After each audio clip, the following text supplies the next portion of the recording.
For years, Osama bin Laden was not only regarded in Washington and London as a good terrorist, he was virtually our creation. One of the most closely guarded secrets of the Cold War was America's role in supporting Afghan warlords known as the Mujahideen. The official story is that America backed these fundamentalists in response to the Soviet invasion of Afghanistan in December 1979. But that's not true.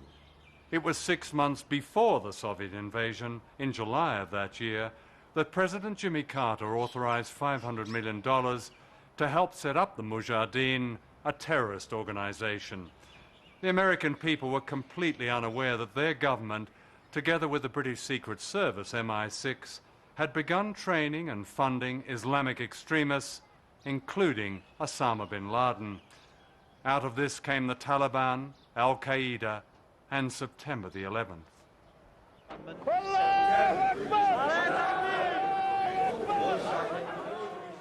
Soon after the Taliban came to power in 1996, the administration of Bill Clinton backed a secret plan for a pipeline through Afghanistan from Central Asia, which has vast reserves of oil and gas.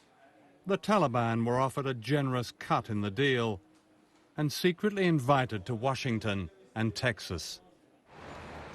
They were treated royally, taken shopping and flown to tourist attractions like the NASA Space Center and Mount Rushmore. Their tour was so secret that no television news covered it. Most Americans knew nothing. By the time George W. Bush came to power, the link between Al-Qaeda and the Taliban was an embarrassment, and September the 11th gave Bush an opportunity to get rid of them. Today, Afghanistan is run by a regime installed by the Americans, and the pipeline deal is going ahead. About 10 days after 9/11, I went through the Pentagon and I saw Secretary Rumsfeld and Deputy Secretary Wolfowitz. I went downstairs just to say hello to some of the people on the Joint Staff who used to work for me, and one of the generals called me in. He said, "Sir, you got to come in and talk to me a second." I said, "Well, you're too busy." He said, No. He says, "We've made the decision. We're going to war with Iraq." This was on or about the 20th of September. I said, "We're going to war with Iraq. Why?" He said, "I don't know." He said, "I guess they don't know what else to do." So I said, "Well, did they find some information connecting Saddam to Al-Qaeda?" He said, No. He says, "There's nothing new that way. They've just made the decision to go to war with Iraq." He said, "I guess it's like we don't know what to do about terrorists, but we've got a good military and we can take down governments." And he said, "I guess if the only tool you have is a hammer, every problem has to look like a nail." So I came back to see him a few weeks later, and by that time we were bombing in Afghanistan. I said, "Are we still going to war with Iraq?" And he said, "Oh, it's worse than that." He said, he reached over on his desk, he picked up a piece of paper, and he said, I just got this down from upstairs," meaning the Secretary of Defense's office today, and he said, "This is a memo that describes how we're going to take out 7 countries in 5 years, starting with Iraq and then Syria, Lebanon, Libya, Somalia, Sudan, and finishing off Iran." Is the United States supporting Al-Qaeda in Syria? The answer is yes. Fact number 1. There is no question that Al-Qaeda fighters are part of the opposition forces attempting to overthrow Syria's government. Fact number 2. The creation of Al-Qaeda wasn't Islamic fundamentalism. It was the CIA. The Mujahideen was created by the CIA to cause problems for the Soviets. And you might say that's crazy talk, right? Here's Secretary of State Hillary Clinton. To be fair, we had helped to create the problem we're now fighting. How? Because when the Soviet Union invaded Afghanistan, we had this brilliant idea that we were going to come to Pakistan and create a force of Mujahideen, equip them with Stinger missiles and everything else to go after the Soviets inside Afghanistan. And we were successful. The Soviets left Afghanistan, and then we said, "Great, goodbye," leaving these trained people who were fanatical in Afghanistan and Pakistan, leaving them well armed, creating a mess, frankly, that at the time we didn't really recognize. We were just so happy to see the Soviet Union fall, and we thought, okay, fine, we're okay now. Everything's going to be so much better. Now you look back, The people we're fighting today, we were supporting in the fight against the Soviets. So it's not a conspiracy theory, it's history. And it's history that's being repeated in Libya and now in Syria. But there is a bigger problem here, one that every American should be questioning. We're fighting al-Qaeda in Afghanistan, but we're also bombing al-Qaeda targets in Pakistan and in Yemen. And as we do that, something occurs known as collateral damage. Hundreds of civilians in Yemen have been killed in just the first half of 2012 by U.S. airstrikes aimed at al-Qaeda fighters. We also have a history of kind of moving in and out of Pakistan. I mean, let's remember here, the people we are fighting today, we funded 20 years ago. And we did it because we were locked in this struggle with the Soviet Union. They invaded Afghanistan, and we did not want to see them control Central Asia. And we went to work. And it was President Reagan in partnership with the Congress, led by Democrats, who said, you know what, sounds like a pretty good idea. Let's deal with the ISI and the Pakistani military, and let's go recruit these mujahideen. And let's get some to come from Saudi Arabia and other places, importing their Wahhabi brand of Islam so that we can go beat the Soviet Union. And guess what? They retreated. They lost billions of dollars, and it led to the collapse of the Soviet Union. So there's a very strong argument, which is, it wasn't a bad investment to end the Soviet Union, but let's be careful what we sow because we will harvest. And we now are making up for a lot of lost time. So what you need to know tonight is heavy. Our government is bombing sites around the world in an ongoing war with al-Qaeda. In Iraq, where al-Qaeda had no presence before the U.S. war, al-Qaeda is now thriving. The same al-Qaeda, yes, created by the U.S. government in order to harm the Soviets. And today, at least 13,000 civilians in Afghanistan are dead as a result of that war with al-Qaeda. So with all respect to Ms. Fitzgerald from the Irish Times, this is not propaganda. Rather, it is the question that every American should be demanding answers on from Congress and from this president. Why are we giving al-Qaeda fighters money and weapons to overthrow yet another government in the Middle East? Today, our government claims they're freeing the people of Syria. Tomorrow, if history tells us anything, we will be killing and wounding civilians in airstrikes and then referring to them as collateral damage in a war with an enemy who we brought to power. Radical Islam is used. We, the United States, used radical Islam to fight the Soviets in Afghanistan. We begged the Saudis to put the money in. They did. But that's Megan, this is all part of this. Al-Qaeda is the name for an intelligence operation established by the Western Secret Services with a couple of objectives. One is to create a very serious public relations backlash against the Islamic awakening by having these al-Qaeda people committing violent acts against civilians all over the world. And another, and perhaps even more important, rationale for the establishment of al-Qaeda by the Western Secret Services is to use it as a sort of Arab legion to attack the enemies of Israel and the West all over the world, and to, in some cases, justify intervention. And I think they're trying to do both in Syria.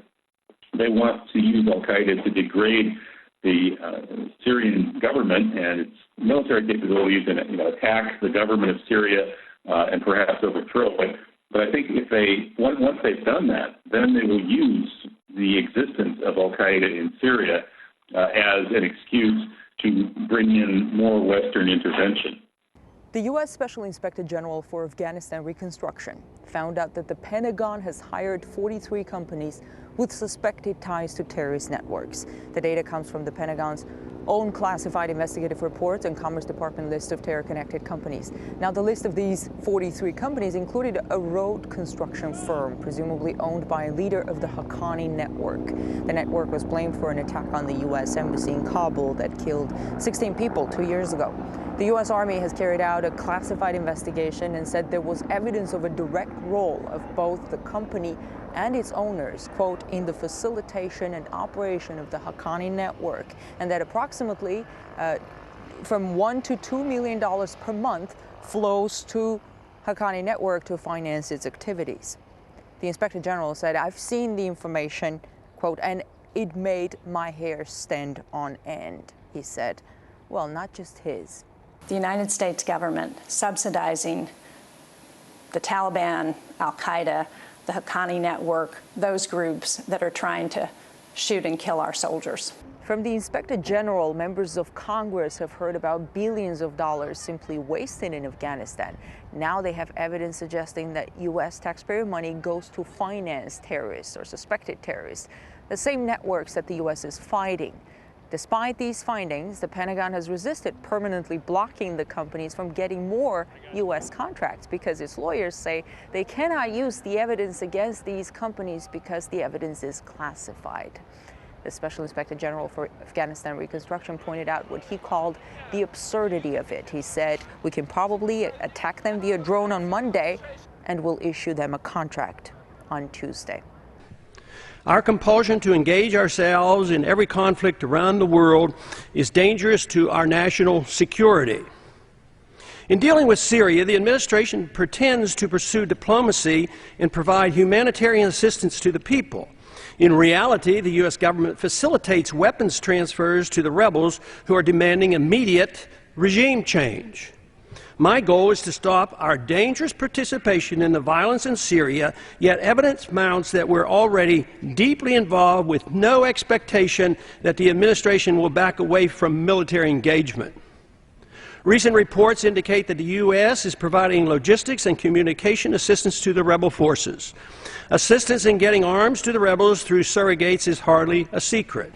Cooperating with the rebels' propaganda efforts has been reported and is used to prepare the American people for our coming involvement. There's every reason to expect that the well-laid plans to once again coordinate a favorable regime change will end badly. Even the strongest supporters of our direct and immediate military involvement in Syria admit the rebel forces are made up of many groups, including Al-Qaeda, and no one is sure to whom the assistance should be given. People who are fighting the government are not interested in multi-party democracy, and they are directly, and we know they are directly backed by NATO. We also know from reliable sources, including military sources, that there are MI6 and CIA operatives which are present on the ground. The Qatari, French, British, and Turkish special forces inside Syria, collaborating with the rebels. The Free Syrian Army is not something which is representative of the opposition. There is an opposition within Syria, within civil society, but we're dealing with something entirely different, which is an armed insurrection, and that has been the case right from day one. I've been following this since these events erupted in Dara in mid-March of last year. Now, Mr. Chusudovsky, you say that these rebels are backed by NATO. What interest would NATO or the U.S. or Western forces have at all in backing the opposition? Well, ultimately, the purpose of this armed insurrection is to create political instability, which will subsequently lead to delegitimizing the Syrian government and destabilizing Syria as a nation state. We have to understand that Syria is perhaps the only remaining secular state in the Arab world as it stands. Al-Qaeda is now saying that it's extending its support to the Syrian opposition as Washington is now preparing to back the opposition. It does seem perhaps a bit bizarre at first that they're both supporting each other in this against the Assad regime. America ultimately backing its enemy in the war on terror. I don't think that Al-Qaeda is too far from the United States politics in the region all over the world. Many branches of Al-Qaeda are in fact related to the United States, to the CIA directly. And mainly if you know that Al-Qaeda have been created originally by the United States, CIA or the regime in general. Accordingly, I think that the United States is behind Al-Qaeda in Syria as it was behind Al-Qaeda in Libya. It is the same, by the way. And that's why, I think Al-Qaeda is still trying to manipulate the Arab people that, Al-Qaeda is against the United States, because it is some form of internal compromise between the leadership of Al-Qaeda and the United States regime, so as to show that they are against the United States, because the United States in the region have a very bad reputation. Right, so is it fair to say then that it looks like now that Washington and Al-Qaeda are both fighting against the same enemy, that of President Assad? It is for sure, and we have to put in mind also that the fundamentalists in general are in a very good relationship in the ideology regarding, you know, the issue of capitalism. That capitalism and fundamentalism are allies, if you like, from an ideological point of view, and also it is they are allies. I mean, regarding their interests. That's why both of them are fighting the same enemy, which is, you know, the Syrian regime, and especially and largely, if you like, the Arab nationalism. ISIL or ISIS is just a new name for Al-Qaeda. You tell the story about how you tried to find out what they call the Mossad when they deal with publicly? I thought it was a reasonable question, but the trouble is you can't pick up the phone book. There's no Langley in Israel that you can look up, you know, CIA, or in our case, the Mossad. We thought we should ask, what shall we call it in English? You can translate the Hebrew words, as I said, Mossad is institute, but when they write a letter to their friends in the CIA or the British intelligence, what do they call themselves? It took a while. It was a matter of asking the Prime Minister's spokesman. The best you could do, because officially the Mossad is under the Prime Minister's office. And I think he sort of wondered why you want to know and all that, so we explained. And he came up with the Israeli Secret Intelligence Service. I mean, if it were to have initials, it would be ISIS. Just simple words like that. Interestingly enough, kind of a British model. ISIL and ISIS were generated by the West. The Americans, the British, the Israelis have all been supporting them with arms and money. They've also gotten money from some Western client states like Saudi Arabia, Kuwait, and Qatar. But the original foundation is simply from British intelligence. According to documents supposedly released by Edward Snowden, that al-Baghdadi, who's supposed to be the head of ISIL, he was trained by the Mossad for a year and may in fact be a Mossad agent, and that he is trying to, I guess, organize Islamic fundamentalists and radicals to destroy the secular national Arab state of Syria. And they've expanded into Iraq. But you've got the American government, the British government, the Israelis supporting the Islamic fundamentalists in Syria, ISIL, giving them weapons, arms, and then at the same time they're attacking them now because they're posing a threat to the American client state in Iraq. So you're arming them in Syria, and then you are attacking the same people in Iraq. I think that's my definition of insanity. Look, ISIS got started through funding from our friends and allies, because as people will tell you in the region, if you want somebody who will fight to the death against Hezbollah, you don't put out a recruiting poster and say, you know, sign up for us, we're going to make a better world.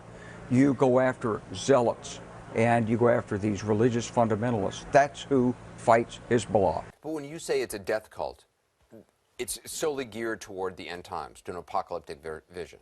Well, the apocalypse is a very important, frequently occurring element of their rhetoric. So they believe this is going to happen. And they also believe, by the way, that before they finally achieve victory, when Jesus comes back and comes to their aid, that they will actually almost be diminished to nothing. They believe that there will be only 5,000 of their fighters left, and then Jesus comes and saves the day for them. They believe Jesus will save the day for them? Yes, at Jerusalem, that Jesus will come to earth at Damascus and then go to their aid when they're encircled by the forces of an anti-Messiah type figure in Jerusalem, and then Jesus will come to their aid and save them.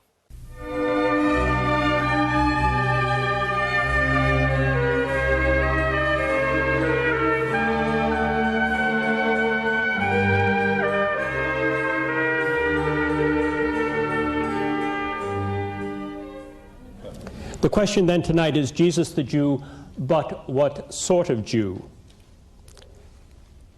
Jesus the Jew. Yes, by now Jesus the Jew is an academic cliche. Thank you, Voltaire. Jesus the Jew, but what sort of Jew was he? It was high time to widen the circle of light around Jesus. As phenomenology stresses, no human being is adequately understood if he or she is considered in isolation from other human beings. A human being becomes fully human only by entering into dynamic relationships of friendship and love, enmity and hate, control, subordination, and collaboration with other humans. Now, if this be true of human beings in general, it is all the more true of a charismatic religious leader whose very status and impact are determined by his social relationships. It is especially true of a particular first-century Jew named Jesus of Nazareth, whose adult life is largely defined in terms of his relationships to other Jewish individuals and groups in Palestine. The adult Jesus first comes into view as, notice, he joins a particular eschatological group. He doesn't go off on his own. His life begins as an adult by joining a particular eschatological group marked by baptism and repentance, a group led by a strange individual called John the Baptist. Jesus soon struck out on his own with a new message of God's imminent, yet present kingdom, a message addressed not to some but to all Israel. Moving from town to town in itinerant ministry, Jesus attracted an inner and outer circle of followers from among his fellow Jews. He convinced at least some people that he had healed their illnesses or expelled their demons. He engaged in religious disputes with other devout Jews, and he presumed to teach his co-religionists how to observe the Mosaic law properly. Within his own circle, he taught his disciples special prayer forms, observances, and beliefs that mark them off as an identifiable group within, not outside of, first-century Palestinian Judaism. So here's the cipher we have for the English alphabet. And what we've done here is split the alphabet A through M and N through Z. And then using the motif that we find in Genesis, the 6 days where God did work and resting on the seventh, we actually applied that to the English alphabet here. So we went 1, 2, 3, 4, 5, 6, and then we rested on the 7 here. And that's the G, as you can see in the Freemasonic square and compasses.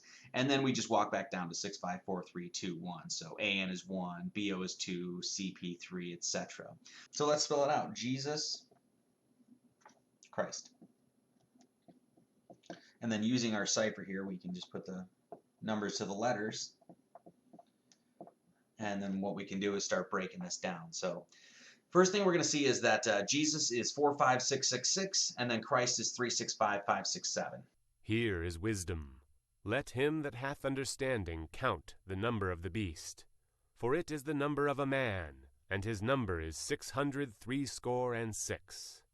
Jesus is 45666. Jesus is 45666. Jesus is 45666. That mark them off as an identifiable group within, not outside of, first-century Palestinian Judaism. At the meeting in the White House over 2 years ago, everyone in the national security team recommended arming ISIS. So with the additional steps I ordered last month, we're speeding up training of ISIL forces, including volunteers from Sunni tribes in Anbar province. We've been funding people who are allied with ISIS. ISIS is stronger because we've been funding Islamic rebels in Syria. American and Israeli military advisors were arrested while aiding Islamic State terrorists in Iraq. Iraqi counterterrorism forces arrested 4 foreign military advisors from the United States and Israel who were aiding the Islamic State, Iranian Tasman News Agency reports. 3 of the arrested military advisors are dual citizens of the United States and Israel, while the 4th advisor from a Persian Gulf country, Iraq Sarma News Agency said. They were captured in a headquarters from where the Islamic State organized its military operations. ISIS, the Islamic State in Iraq and Syria, is driven by a single aim. As its name suggests, the creation of an Islamic State in Sunni territories across Syria and Iraq. In Syria, 3 years of civil war has allowed them to claim hundreds of square miles of territory from the Iraqi border to the Mediterranean coast. Now they've swept over the border into northern Iraq. Several hundred of its number easily overran the country's second largest city, Mosul. Tens of thousands of Iraqi soldiers and policemen simply dropped their weapons and ran. Their forces have moved quickly towards the capital, Baghdad, amassing cities, recruits, and resources on their way.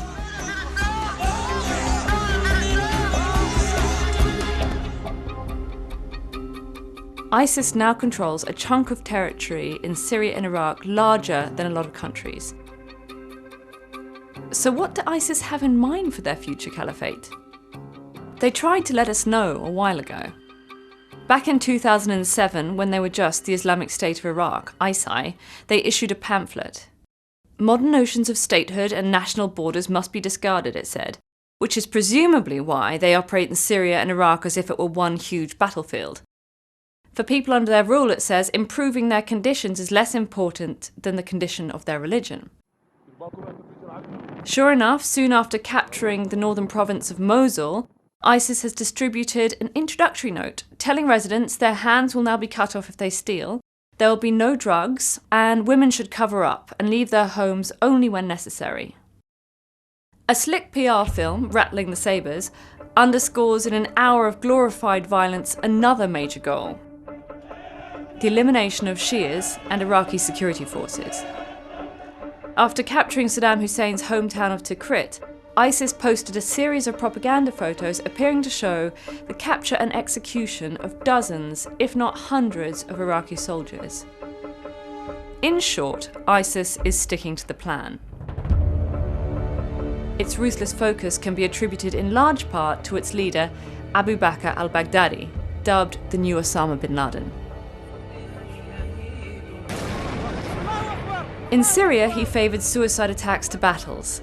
He had been considered something of a jihadi gangster, employing his fighters to extort, loot, smuggle and rob, particularly oil and antiquities. Al-Baghdadi is so confident in the ISIS mission that he refused an order from Al-Qaeda top command to concentrate the group's efforts in Iraq and leave Syria to rival jihadist group Jabhat al-Nusra. It was a subordination that has prompted Al-Qaeda to reject the group entirely. ISIS's stunning success has so far been rooted in consolidating collective Sunni anger towards Shia leaders who have marginalised and persecuted them. But Iraqis might also expect the beheading, maiming and occasional crucifixion of those who break ISIS rules. As Tehran, Baghdad and Washington look on in horror, forced to think such unthinkable things of re-engaging the US military in Iraq, possibly in an unholy alliance with Iran, it remains to be seen how many Iraqis will sign up to the ISIS pitch, and for how long. You tell the story about how you tried to find out what they call the Mossad when they deal with publicly? I thought it was a reasonable question, but the trouble is you can't pick up the phone book. There's no Langley in Israel that you can look up, CIA, or in our case, the Mossad. We thought we should ask, what shall we call it in English? You can translate the Hebrew words, as I said, Mossad is institute, but when they write a letter to their friends in the CIA or the British intelligence, what do they call themselves? It took a while. It was a matter of asking the Prime Minister's spokesman. The best you could do, because officially the Mossad is under the Prime Minister's office. And I think he sort of wondered why you want to know and all that, so we explained. And he came up with the Israeli Secret Intelligence Service. I mean, if it were to have initials, it would be ISIS. Just simple words like that. Interestingly enough, kind of a British model. I just want to remind people that it is Britain that is responsible for this current Holocaust, and this was due to Balfour and Milner signing the Balfour Treaty in return for the Zionists manipulating America into the First World War. Britain was on its uppers in 1916. There was a period where literally the UK only had about 6 weeks of food supply. And in fact, Lloyd George was on the brink of actually negotiating with the Kaiser, because the Kaiser had put forward a proposition to simply return to the pre-1914 borders. But the Zionists approached Lloyd George and said, no, you don't have to do that. We can bring America into the war. And in return, what we want is a commitment that the British government will do everything within its power to help create the State of Israel. And this is the Balfour Treaty. And this is all it is. It's this document that is responsible for everything that is occurring in the Middle East right now. And it reads, so this is November the 2nd, 1917. Dear Lord Rothschild, I have much pleasure in conveying to you on behalf of His Majesty's government the following declaration of sympathy with Jewish Zionist aspirations. which has been submitted to and approved by the Cabinet. His Majesty's government view with favour the establishment in Palestine of a national home for the Jewish people and will use their endeavours to facilitate the achievement of this objective, it being clearly understood that nothing shall be done which can prejudice the civil and religious rights of existing non-Jewish communities in Palestine or the rights and political status enjoyed by Jews in any other country. I should be grateful if you would bring this declaration to the knowledge of the Zionist Federation. So, let's of course knock the myth on the head that this declaration was anything other than an agreement with the Zionist Federation. And of course, the Zionists have effectively, conveniently, totally ignored the last part of the second paragraph, which, and I repeat, it states, it being clearly understood that nothing shall be done which can prejudice or which may prejudice the civil and religious rights of existing non-Jewish communities in Palestine or the rights and political status enjoyed by Jews in any other country.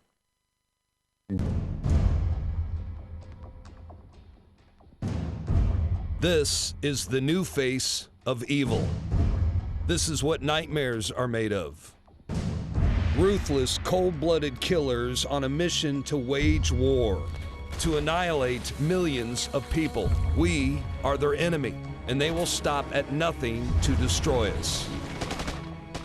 All measures should be taken in our defense, that always will we remember the character of the onslaught against us.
I think it's impossible to say that the Syrian rebels are not associated with Al-Qaeda. So there is a great irony that you will be arming forces that a normal common sense use of the word associated can say that these people are associated with Al-Qaeda. But you watch, in typical NATO, U.S. false flag fashion, the Assad regime is going to be blamed or accused of using chemical weapons against the so-called rebels. There's a global crime syndicate that controls NATO and the major Western governments, and it is using Al-Qaeda to overthrow secular governments.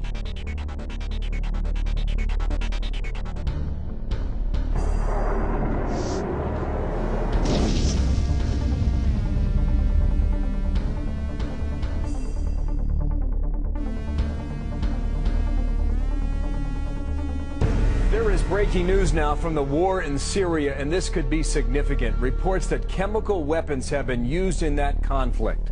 These are some of the scenes now circulating on the internet of distressed children apparently suffering the after effects of a chemical attack. Some of the video footage is too distressing to broadcast, and it is unverified. But there are scores of dead, among them very young children. Good afternoon, everybody. 10 days ago, the world watched in horror as men, women, and children were massacred in Syria in the worst chemical weapons attack of the 21st century. The Assad regime, and only undeniably the Assad regime, unleashed an outrageous chemical attack against its own citizens. After careful deliberation, I have decided that the United States should take military action against Syrian regime targets. We can tell you beyond any reasonable doubt that our evidence proves the Assad regime prepared for this attack. I've watched debates in Congress. A congressman asks Mr. Kerry, is there al-Qaeda? People say they've gotten stronger. He says no. I say officially, they aren't there. The main combat unit, the so-called al-Nusra, is a unit of al-Qaeda. They know about this. It's not pleasant for me to see this. Well, we communicate with them and assume that they are decent people. He lies openly, and he knows that he lies. We're not really positive who set off the gas. I mean, the group that's most likely to benefit from that is al-Qaeda. Did President Bashar Assad gas his own people? Not, according to a growing number of skeptics, including Alex Jones, syndicated radio talk show host. I don't know who launched the chemical attack, but all the evidence leans towards the rebels having the motive to do it. And the Russians have put out a new report saying they have proof the rebels did it back in March of this year. Some people here and there, amazingly, have questioned the evidence of this assault on conscience. I repeat here again today that only the most willful desire to avoid reality can assert that this did not occur as described, or that the regime did not do it. All right, so what kind of proof is there that the rebels would do this? I mean, the rebels supposedly are supporting the people of Syria. They would actually sacrifice their own people in order to draw America into this war to start World War III? Well, look, the rebels are made up of jihadis, al-Qaeda, and some domestic Syrians, but around 60%, many studies show, are al-Qaeda, are jihadis. They've been wiping out whole Christian villages. So I don't think the rebels represent the Syrian people. I believe you will not deny the fact that one hardly should back those who kills their enemies and eat their organs and all that is filmed and shot. Do you want to support these people? Do you want to supply arms to these people? There's a growing volume of new evidence from numerous sources in the Middle East, mostly affiliated with the Syrian opposition and its sponsors and supporters, which makes a very strong case based on solid circumstantial evidence that the August 21st, 2013 chemical strike in the Damascus suburbs was indeed a premeditated provocation. I would not understand or comprehend that Bashar al-Assad, no matter how bad a man he may be, would be so stupid as to order a chemical weapons attack on civilians in his own country, when the immediate consequence of which might be that he would be at war with the United States. So we could be looking here at a frame job. Available data puts the horror in a different and disturbing light, meaning it's not Bashar doing the horrible things. It's the rebels nerve-gassing themselves, framing Bashar, setting him up so that the al-Qaeda guys win, and then we end up on the side of al-Qaeda, and you've heard that. So this reeks of a false flag operation. I can't see fighting to impose Sharia law in Syria. I also can't see sending my son to fight with Islamic rebels against Christians. I also can't see my son going to fight on the same side as al-Qaeda. We should be focused on defending the United States of America. That's why young men and women sign up to join the military, not to as you note, serve as al-Qaeda's Air Force. أسامة بن لادن يا مرعب أمريكا وقوة الإيمان وسلاحنا البيكا أسامة بن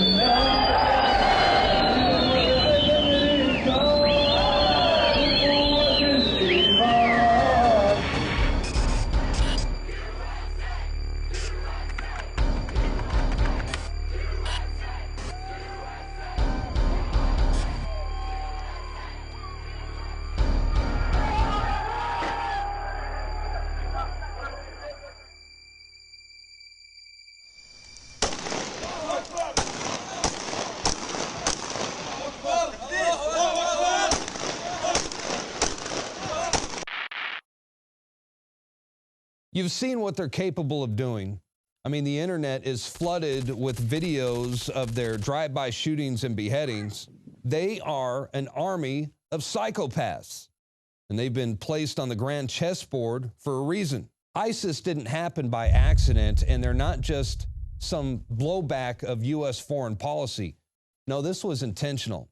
This is a Frankenstein created by U.S. and Saudi intelligence. They're there to destabilize the region. They've become very useful so far, basically doing Washington's dirty work. Right now, ISIS controls about 35% of Syria. All they need is a little more territory, a few more Christian beheadings, and it's on. The U.S. will finally have an excuse to invade. And this, my friends, this has been their plan all along. A 7-hour-long debate in the British Parliament has culminated in a landslide approval of UK strikes on Islamic State positions in Iraq. All three major parties backing the initiative. The bombings could be unleashed any moment now. As of today, there's a new battle that has begun against ISIS trying to recapture Saddam Hussein's hometown of Tikrit. The town of al-Baghdadi falling into the hands of ISIS as the Iraqi army evaporates. ISIS is also fighting to keep territory in Iraq. Tonight, a fierce battle continues for Saddam Hussein's hometown of Tikrit. Iraqi forces hope to seize it to use as a base for eventually retaking the city of Mosul. This as the terror group gains ground in Anbar province, some predicting a collapse of the area within hours. In a new, slickly produced video, ISIS claims its militants are still on the streets of Tikrit, confidently fighting off the assault by Iraqi forces. On the global map, you see ISIS spreading to places like Algeria and Libya, into the Far East and Indonesia and the Philippines as well. This is radical Islamic Jihad making war on Western civilization. Once again, the world is standing by doing little while the ISIS menace grows, spreading all over the Middle East and North Africa. I am concerned about this report about Syrian rebels and the ceasefire with ISIS. Senator Paul, that's not true. Well, it's not true. It's not true. Whether I don't care about the report. I know these people intimately. We talk to them all the time. Tornova says people living in ISIS-controlled areas are in fear of the harsh penalties for infringement of the stringent laws. The Islamic State terror group has reportedly executed 100 of its own foreign fighters who tried to flee their headquarters in the Syrian city of Raqqa. We're here in the 17th Division military base just outside the city of Raqqa, and we're here with the soldiers of Bashar. You can see them now digging their own graves in the very place where they were stationed. Can ISIS be defeated in this battle here? That's the big question mark. And if ISIS can't be defeated, having taken this fight now back to ISIS, and if the Iraqi military is unsuccessful, then I think you have to look at a very different map in the Middle East.